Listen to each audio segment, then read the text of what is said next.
y estamos en la segunda parte que se llama los engaños y ofensas de la gente. En esta área es otra presión, otra crisis que todos ustedes tienen que enfrentar tarde o temprano. Algunas preguntas que se pueden ustedes hacer es: ¿te has desilusionado alguna de tus amigas últimamente? ¿Cuál es la respuesta?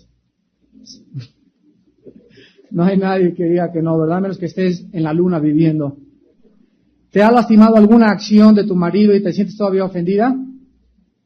No tienen que contestar, ¿eh? Se está filmando. Vamos a mandar el video a tu esposo. ¿Crees que la vida no te ha dado lo que mereces? ¿Te sientes frustrada por alguna de tus amigas cristianas? ¿No has perdonado todavía alguna ofensa de alguno de tus familiares?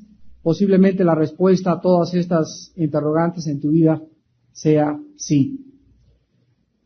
Pues no vivimos en un mundo de ofensas donde continuamente desde que eras niña te jalaban las greñas, te quitaron tu muñeca, tu primita quién sabe qué te hizo, veías la envidia dentro de ti cuando a otra niña o tu prima o tu hermanita le dan más chocolates que a ti, y el ser humano crece continuamente enfrentando a un mundo hostil, un mundo que nos hace daño.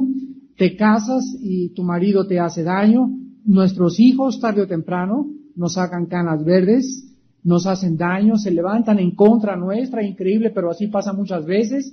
Tu suegra pasan 4 años que no te habla y estamos continuamente enfrentando un mundo de ofensas, y la Biblia dice que estas ofensas van a aumentar mientras más nos acerquemos a la venida del Señor Jesucristo.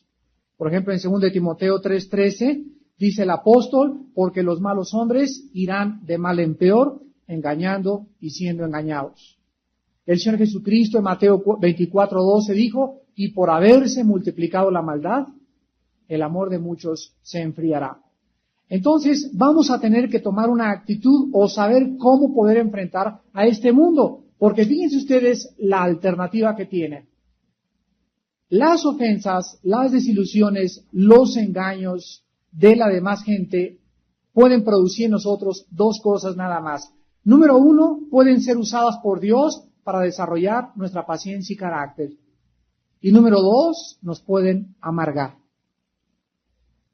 Entonces, si tú quieres acabar a los 50, 60 años de edad como una señora amargada y siempre en tu corazón con ese veneno, ese odio por lo que te hicieron o te dejaron de hacer, y esa falta de perdón hacia tus semejantes, hacia tu ex esposo, hacia algún hijo, hacia alguna cuñada, etcétera, etcétera, tú puedes acabar tu vida así, no hay ningún problema.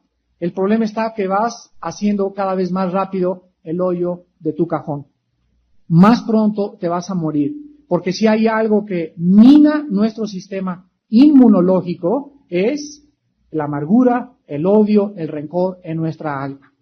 Vamos a enfrentar el primer caso en esta mañana, que es el ejemplo de José, y abran su Biblia en el capítulo 37 del libro del Génesis. José es, creo yo, el ejemplo más grande, no porque no haya habido otros como él, sino que se narra con más detalle la forma que él enfrentó el odio, los celos, el rechazo. Ahí está en su manual, Ahí está en su manual en el inciso A. Génesis capítulo 37. Y vamos a ver el versículo 4 al 5, el 8, el 11, el 18, el 26 al 28. Dice Génesis 37, primero del 4 al 5, estas palabras. Y viendo sus hermanos que su padre lo amaba más que a todos sus hermanos, ¿qué cosa le hacían? Le aborrecían. Ahí están los celos, ¿verdad? Le aborrecían y no podían hablarle pacíficamente. Y soñó José un sueño y lo contó a sus hermanos, y ellos llegaron a aborrecerle más todavía. Versículo 8. Le respondieron sus hermanos: ¿reinarás tú sobre nosotros o señorearás sobre nosotros? Y le aborrecieron aún más a causa de sus sueños y sus palabras. Versículo 11. Y sus hermanos le tenían envidia, mas su padre meditaba en esto. Versículo 18. Cuando ellos lo vieron de lejos, antes que llegara cerca de ellos, conspiraron contra él para matarle. Vean ustedes cómo el pecado va creciendo. Primero van los celos, después la envidia, y se llega a convertir la envidia en ideas de homicidio. ¿Y cuántas de ustedes ahí en lo profundo del corazón han dicho, si tuvieran las tijeras se las clavaría esta ahorita? O quisiera que mi suegra viniera aquí en la Navidad y darle el pozole envenenado. Pero lo han pensado. Y muchas a lo mejor no lo han hecho simplemente porque no han tenido la oportunidad. Pero si la oportunidad se presentara, ¿cuántas potencialmente, verdaderamente harían eso? Ahora vemos en el versículo 26 al 18 en que acabó el asunto de José. Y dice la Biblia, entonces Judá dijo a sus hermanos, ¿qué provecho hay en que matemos a nuestro hermano y encubramos su muerte?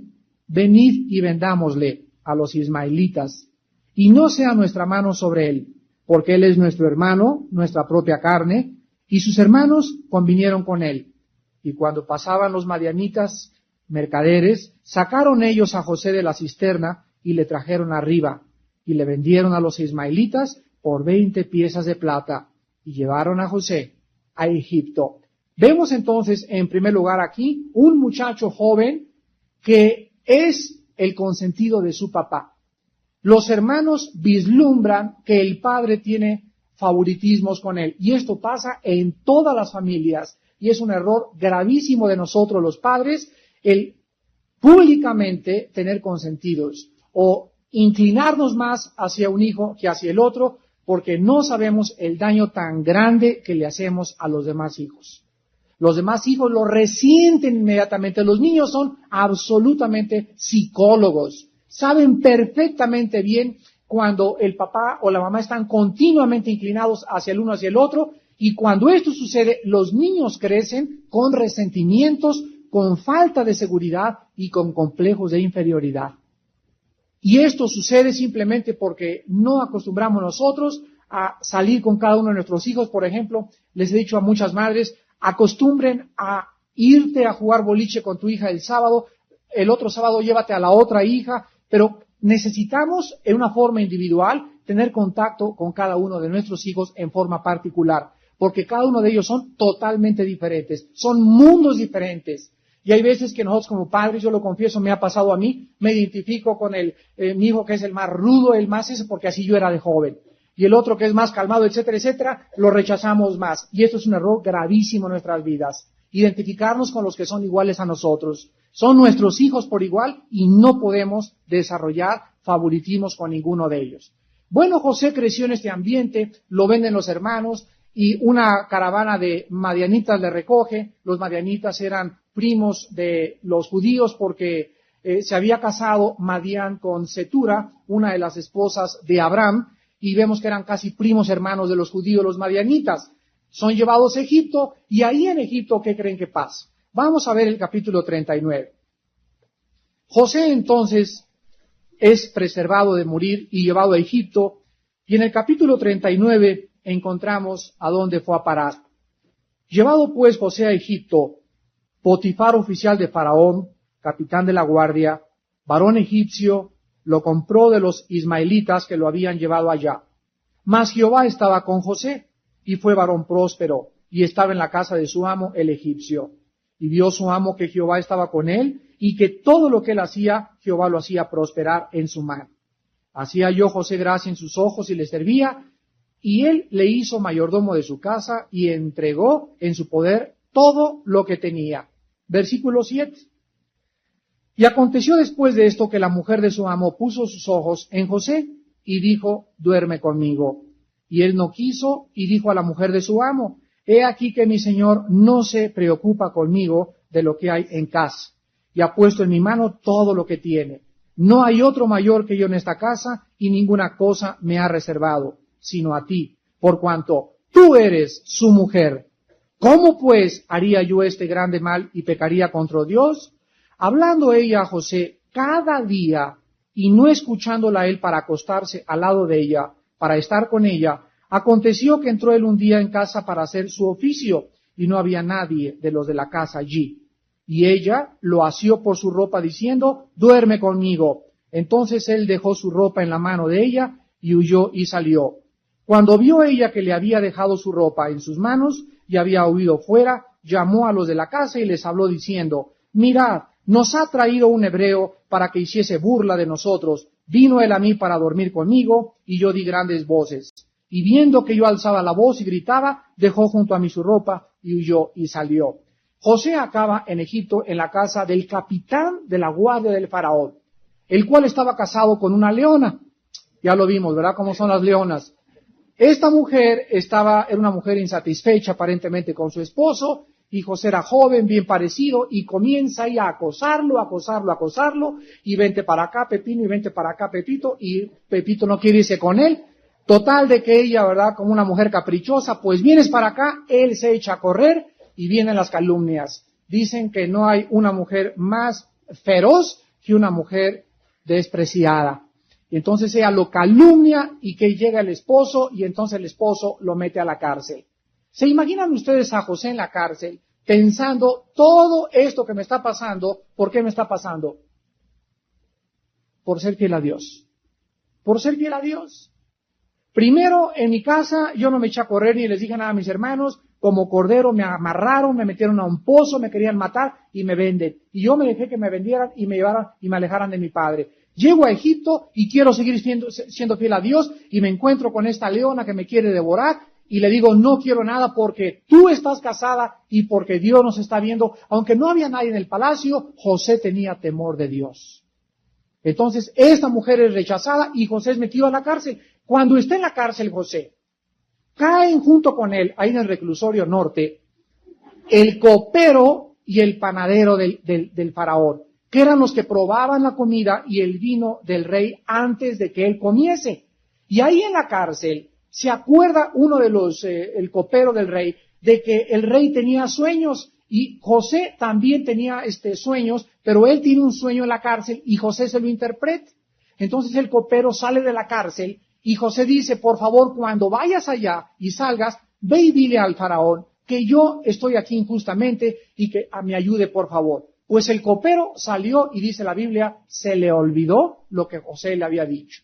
Y pasan 2 años donde José pudo haber dicho, ya ni Dios me quiere, mis hermanos no me quieren, por ser fiel a Dios me pasa esto, y ahí José pudo haberse amargado. Pudo haber maldecido su suerte, pudo haberse irritado contra las circunstancias, pero José tenía un secreto maravilloso en su vida. Veámoslo finalmente en el capítulo 50 del libro del Génesis. Ahí está en su manual, Génesis 50, del 15 al 21. Veamos cuál era el secreto de la vida de este grande muchacho y de qué forma fue premiado por Dios. Viendo los hermanos de José que su padre era muerto, dijeron, quizá nos aborrecerá José y nos dará el pago de todo el mal que le hicimos. Y enviaron a decir a José, tu padre mandó antes de su muerte diciendo, así diréis a José, te ruego que perdones ahora la maldad de tus hermanos y su pecado, porque mal te trataron. Por tanto, ahora te rogamos que perdones la maldad de los siervos del Dios de tu padre. Y José lloró mientras hablaban. Vinieron también sus hermanos y se postraron delante de él y dijeron, henos aquí por siervos tuyos. Y les respondió José, no temáis, ¿acaso estoy yo en lugar de Dios? Vosotros pensasteis mal contra mí, mas Dios lo encaminó a bien, para hacer lo que vemos hoy, para mantener en vida a mucho pueblo. José, finalmente, a los 2 años de estar en la cárcel, el rey tiene un sueño, el copero se acuerda de José en el tiempo de Dios. Y si José hubiera salido antes de la cárcel, no hubiera salido como primer ministro de Egipto.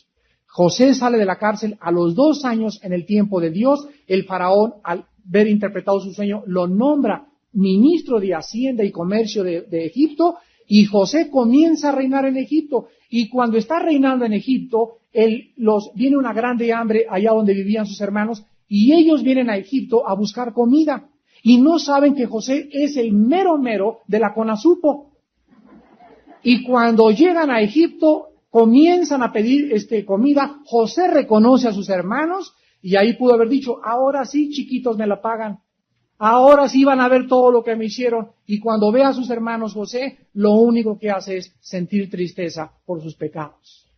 Sentir lástima por ellos. Y en ese momento, en lugar de desbordar toda su venganza, les dice José a sus hermanos, después de que los hermanos descubren quién es él, ustedes hace mucho tiempo me odiaron, tuvieron celos, hasta me quisieron matar. Y saben una cosa, que todo el mal que me hicieron ustedes fue permitido por Dios.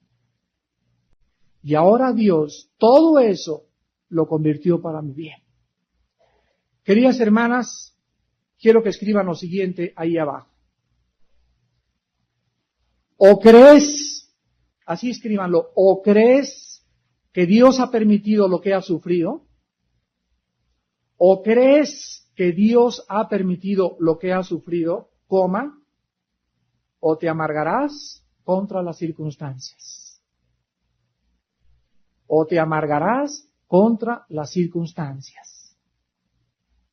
Y pongan Romanos 8:28, versículo que se saben de memoria y que dice, todas las cosas contribuyen al bien a los que aman a Dios. O crees que Dios ha permitido lo que has sufrido, o te amargarás contra las circunstancias de la vida. En otras palabras, muchas de ustedes están casadas con hombres no creyentes todavía. Y tú dices, tengo 4, 5 años en esta cárcel. Y sabes una cosa, que esa puerta de esa cárcel solo puede ser abierta por Dios. Y a lo mejor Dios no ha permitido todavía la conversión de tu marido, porque Él quiere que cuando tu marido y tú salgan de esa cárcel en la que te encuentras, cuando Él se convierta, Él necesita comenzar a vivir su vida cristiana con una mujer madura de Dios. A lo mejor tienes todavía muchos defectos por ahí en tu carácter que Dios necesita trabajar con ellos y limarlos. Y tú tienes que reconocer a Dios, dice Proverbios capítulo 3, en todos tus caminos, y Él enderezará tus veredas. Pero tú no puedes seguir viviendo y seguir lamentándote de que yo soy así porque mi mamá fue una prostituta, o mi papá era un hombre frío que nunca me dio cariño, y soy frígida por esto, y soy así por esto, y vivimos igual que Adán y Eva, echándole la culpa a los demás. Y la Biblia dice que nosotros tenemos el poder de Dios en el Espíritu Santo para vencer cualquier trauma, prejuicio o daño que nos hayan hecho X persona en nuestro pasado. ¿Qué es la vida cristiana? Es la rehabilitación de la mente. Y cuando venimos todos a Cristo, todos, ¿quién no viene a Cristo herido, traumado, con complejos, con odios, con rencores? ¿Y qué cosa hace Dios? Dice, por favor, este libro, métanselo aquí. Memoricen la palabra, mediten en ella, vayan a estudios bíblicos. ¿Por qué? Porque mis palabras son espíritu y son vida, dijo el Hijo de Dios. Entonces la palabra es el psicólogo y el psiquiatra y el Valium que necesitas. Y cuando tú vienes a la Biblia tiene un poder purificador que entra y te limpia y te cambia y te renueva y te restaura totalmente la antigua computadora que tenías aquí y comienzas a ver a tu marido como el corderito, ya no como Goliat. Comienzas a ver a los que te hicieron mal como instrumentos de Dios y comienzas a ver al mundo que nos quiere hacer daño como un mundo necesitado, que necesita a Cristo, por eso son como son. Pero es la única alternativa que tienes. Ahora veamos algunas razones por las cuales Dios permite problemas en tu vida. Veamos 3 razones principales, Romanos 5, del 3 al 5, está la primera. Pero ¿por qué Dios tiene, preguntarás, a fuerza que pasarme por el horno? ¿Y por qué tengo que sufrir? ¿Y por qué esto y el otro? Dice Romanos 5, del 3 al 5. Y no solo esto, sino que también nos gloriamos en las tribulaciones, sabiendo que la tribulación, ahí la palabra tribulación es merima también en el griego, que es presión, sabiendo que las presiones producen paciencia. La paciencia prueba, y la prueba esperanza, y la esperanza no avergüenza, porque el amor de Dios ha sido derramado en nuestros corazones por el Espíritu Santo que nos fue dado. ¿Cuál es la razón? La primera razón por la cual Dios muchas veces permite sufrimientos y desprecios y desengaños en nuestra vida de otras gentes, en primer lugar, para desarrollar en nosotros paciencia. ¿Qué es la paciencia? La paciencia es el espíritu que no se da por vencido. Nadie en esta vida podrá hacer algo en la vida sin ser paciente. Las cárceles están llenas de impacientes. El mundo está lleno de niños bastardos, de mujeres que fueron impacientes para tener relaciones sexuales hasta casarse. Nuestras hijas son impacientes. El mundo está lleno de drogadictos, de muchachos impacientes que quieren ya probar la vida.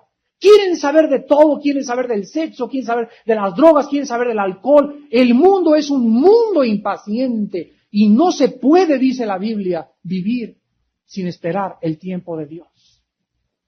La paciencia solo se desarrolla a través de los problemas. Cuando tienes a Cristo. Porque si no tienes a Cristo y tienes problemas, no es posible que el problema te sirva. Los problemas le sirven nada más a las hijas de Dios. Vean ahora 2 Corintios capítulo 1, versículo del 3 al 5. Y escribe el apóstol Pablo: bendito sea el Dios y Padre de nuestro Señor Jesucristo, Padre de misericordias y Dios de toda consolación, el cual nos consuela en todas nuestras tribulaciones, para que podamos también nosotros consolar a los que están en cualquier tribulación, por medio de la consolación con que nosotros somos consolados por Dios. Porque de la manera que abundan en nosotros las aflicciones de Cristo, así abunda también por el mismo Cristo nuestra consolación. La segunda razón para el sufrimiento y por qué Dios lo permite es para que estés mejor preparada, así escríbelo, para estar mejor preparada para consolar a otras personas.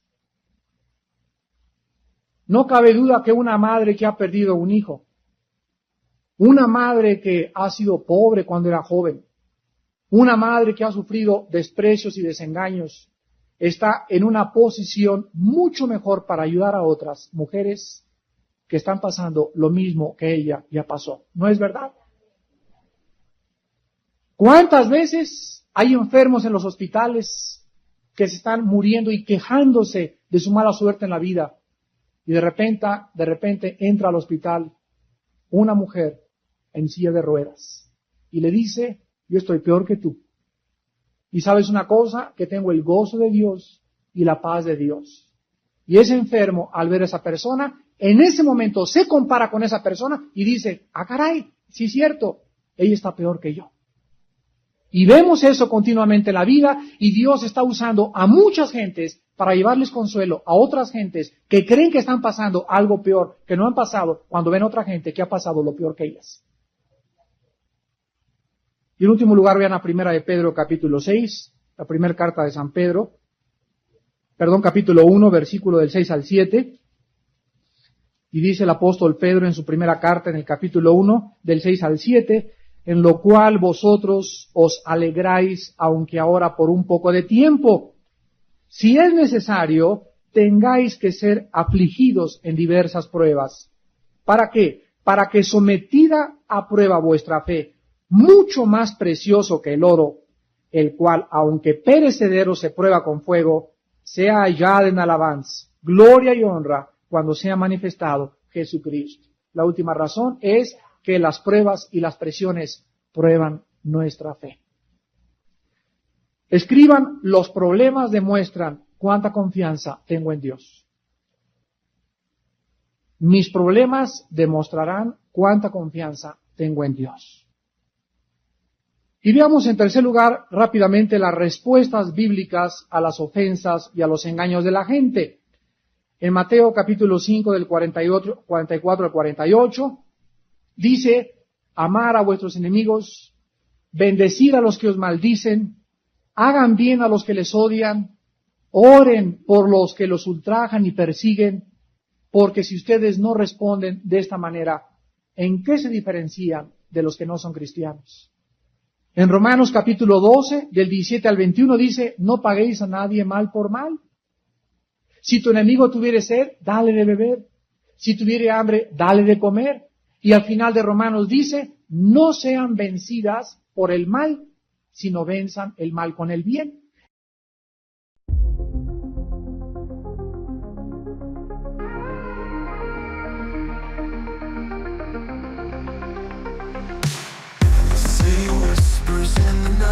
Fear is growing, takes its flight. Streets are empty, cold and bare, shadows lurking everywhere. Neighbors watch with fearful eyes, questions rising, filled with lies.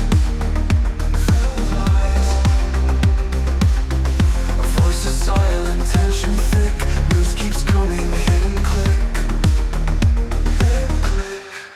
Who's behind the city's pain? Echoes falling like the rain, like the rain. Lives are torn, hearts ache and churn. Through the darkness will we learn, will we learn? Hopes once bright now fade away. Every step brings deeper gray.